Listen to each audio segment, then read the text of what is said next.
You may hear me talk about the word or the concept alignment a lot, but I had to find it the hard way.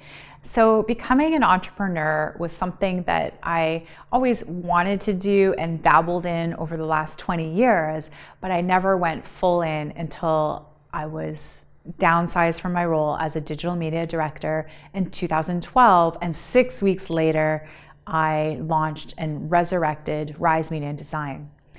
So when I talk about alignment, I want to talk a little bit about those years where we do everything possible to grow and build our businesses, where we bend our boundaries, where we drive ourselves into the ground. And for me, that resulted in 2 miscarriages and a loss of my health, weight gain, and loads of stress. At the same time, I also isolated myself.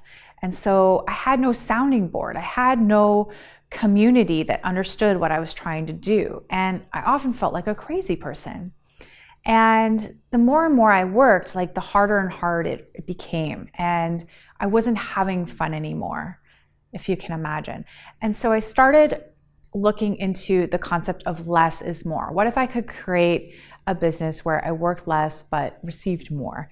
And that's when things started to change for me. That's when clarity and alignment and confidence and conviction started to come together. I think one of those main C's of content marketing success was the capacity. I had some unrealistic goals and visions, like some clients have come to me and said, I want 100 new clients in the next 30 days. And I don't think there's 100 hours in your calendar to receive those 100 new clients. And so sometimes it's logistics, but for me, I think getting to alignment was a rough road, and I love to expedite that process for my clients because it's a rocky road and it's not fun and it's kind of lonely.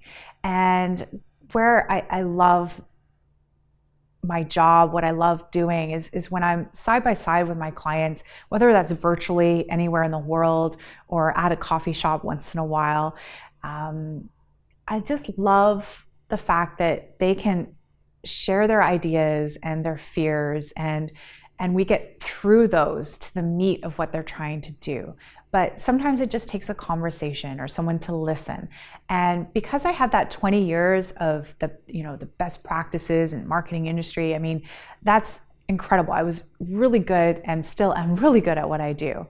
But what I love about what I do is helping my clients take that magic that's inside of them, find their voice, and step into a bigger spotlight.